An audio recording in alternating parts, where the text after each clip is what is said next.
Sorotan lainnya, Saudara, dalam rapat panitia kerja DPR soal rancangan undang-undang pilkada, perdebatan terjadi ketika membahas soal batas usia minimal calon kepala daerah.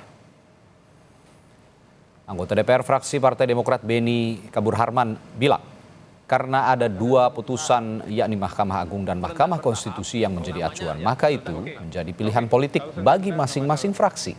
Anggota DPR dari fraksi PDI Perjuangan Putra Nababan sempat keberatan kalau pimpinan rapat Panja Ahmad Baidowi mengambil kesimpulan tanpa menghitung persetujuan masing-masing fraksi. Kita sebagai pembentuk undang-undang melihat ini kan norma yang sama.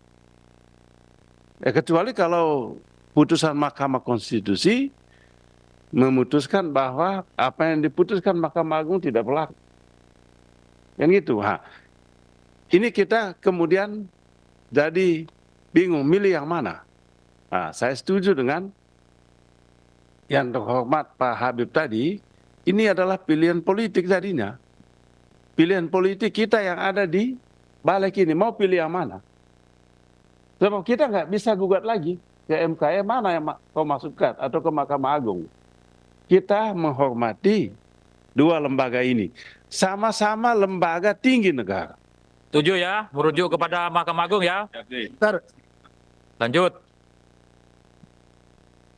Pimpinan ini setuju atas apa ini pimpinan? Yang pilihan MK, Mahkamah Agung putusan kan ada dua putusan pengadilan. Fraksi PD sudah kita kasih kesempatan ngomong. Fraksi yang lain kan juga punya kesempatan untuk ngomong, punya hak yang sama. Oke, terus yang diputuskan apa? Merujuk kepada putusan Mahkamah Agung. Mayoritas. Sudah dihitung per fraksi pimpinan? Siapa yang setuju, siapa yang tidak setuju? Udah kelihatan dari tadi itu.